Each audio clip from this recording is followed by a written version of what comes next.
मेरा नाम विकी है और मैं जो आपको बताने जा रहा हूँ वो मेरे साथ सच में हुआ था। उस रात मैं उस जंगल में अकेला गया था। शुरुआत में सब कुछ नॉर्मल था। ठंडी हवा चल रही थी और पेड़ों से आवाज़ भी आ रही थी। लेकिन ठीक रात के 2 बजे मेरा किसी ने धीरे से नाम लिया, विकी। मैं भागा और अचानक रुक गया क्योंकि वहाँ पे मेरे अलावा और कोई भी नहीं था। मैंने धीरे धीरे पीछे मुड़कर देखा, लेकिन वहाँ कुछ भी नहीं था, सिर्फ अंधेरा और पेड़ों की खामोशी। मेरे दिल की धड़कन तेज हो गई। मैंने खुद से कहा, शायद ये मेरा भ्रम होगा। लेकिन तभी फिर से वही आवाज़ आई, इस बार और भी पास से, विक्की इधर आओ। फिर मैं समझ गया, यहाँ पे कोई ना कोई तो है जो मुझे बुला रहा है। लेकिन जैसे ही वो मैंने आवाज़ सुनी, मेरे शरीर से सिरहन दौड़ गई।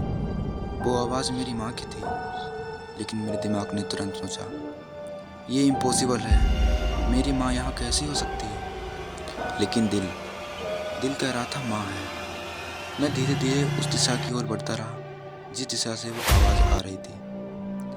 जैसे ही मैं आगे बढ़ता जा रहा था, वैसे ही वो जंगल और भी गहरा होता जा रहा था। और फिर अचानक आवाज़ बंद हो गई। मैं जैसे ही उस जगह पहुंचा, मेरी आंखें फटी की फटी रह गई।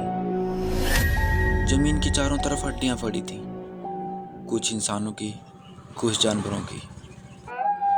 मेरी सांसें तेज हो गईं। अब मुझे समझ आ रहा था, ये जंगल सुरक्षित नहीं है। लेकिन तभी मेरे पीछे से वो फिर से आवाज़ आई, इस बार बिल्कुल मेरे कान के पास से, विक्की बेटा, तुम आ ही गए। लेकिन अब वो आवाज़ मेरी माँ की नहीं थी। मैंने धीरे धीरे पीछे मुड़कर देखा और मैंने जो उस दिन देखा वो आज तक भूल नहीं पाया। उसका ऐसा चेहरा लगता है जिसे खींचकर बनाया गया हो, आंखें टेढ़ी, चेहरा अजीब।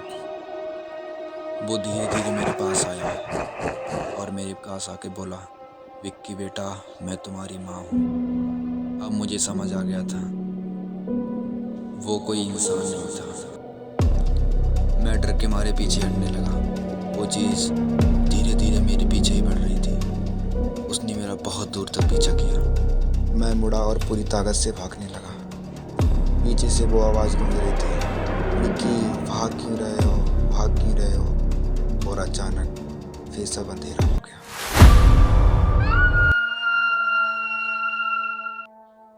अगली सुबह गांव वालों को जंगल के बाहर सिर्फ विक्की के जूते मिले।